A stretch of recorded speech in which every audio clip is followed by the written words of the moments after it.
নমস্কার বন্ধুরা, আজ আমি দেখাবো সবজি দিয়ে ডালিয়া। সেখানে আমি কুমড়ো আর পটল ভেজে নিয়েছি।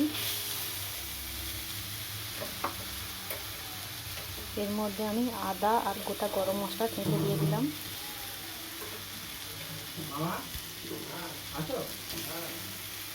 টমেটো দিয়ে দিলাম, কাঁচা লঙ্কা দিয়ে দিলাম,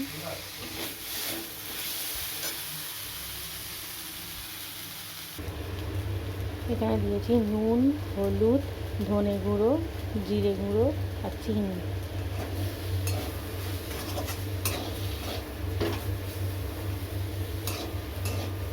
আমি একটা শুকনো লঙ্কাও দিয়েছি।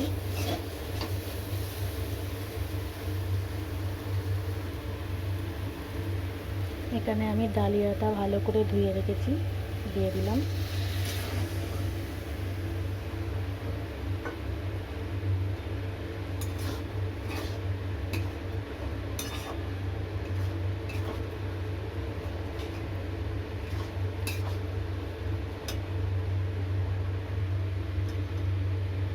আমি এখানে দিয়ে দিলাম ম্যাগি মশলা।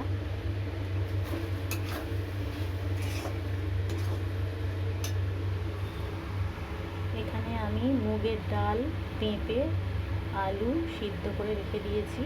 মুগের ডালটা একটু ভেজে নিয়েছি, ভেজে নিয়ে সিদ্ধ করে নিয়েছি। তো এটা আমি দিয়ে দেবো।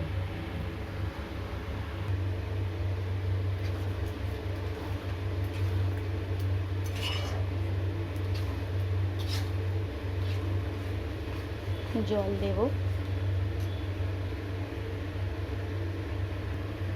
তো দেখলেন তো আমার কত সহজে নিরামিষ ডালিয়া তৈরি হয়ে গেল। উপোসের দিনে আপনারা এটা খেতে পারেন। তো আজকের মতো ভিডিওটা এই পর্যন্তই রাখলাম। আবার ফিরে আসবো নতুন ভিডিও নিয়ে। আপনারা ভালো থাকবেন, সুস্থ থাকবেন। নমস্কার।